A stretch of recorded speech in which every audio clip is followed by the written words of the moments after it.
না, আজ আমি কোনো গল্প, গান, কবিতা বা রান্না নিয়ে আসিনি। আমি এসেছি একটা রিভিউ দিতে। এই রিভিউটা আমার মনে হলো দেওয়াটা অবশ্যই দরকার।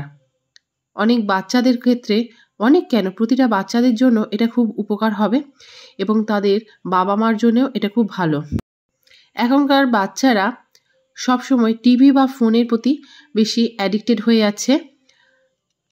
এই ডিভাইসের প্রতি বেশি অ্যাডিকশানের জন্য তাদের চোখের বা মনোযোগের প্রতি অনেক প্রবলেম হচ্ছে। মনোযোগ হারাচ্ছে অল্পতেই, ধৈর্য হারা হচ্ছে। আমি কিছুদিন আগে একটা শপিং সাইটে এই কালার বুকটা দেখতে পেয়েছিলাম। আমি ভাবলাম দেখি কিনে কি হয়। তো দেখে দেখলাম নট ব্যাড। আমার মেয়ে বাইরে যতক্ষণ খেলাধুলা করে তাছাড়া বেশিরভাগ টাইমটা এই ওয়াটার বুক নিয়ে বিজি থাকে। আমার মেয়ের এখন বয়স হলো 2 বছর 2 মাস। আপনারা অ্যামাজন বা ফ্লিপকার্টের মতো শপিং সাইটে এই ম্যাজিক ওয়াটার কালার বুকটা অবশ্যই পেয়ে যাবেন।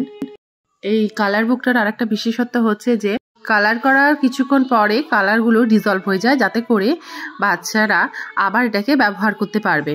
তো বাচ্চাদের পেরেন্টসদের কাছে আমার অনুরোধ যে আপনারা বাচ্চার হাতে কোনো রকম ডিভাইস না তুলে এরকম একটা ওয়াটার কালার বুক তুলে দিন।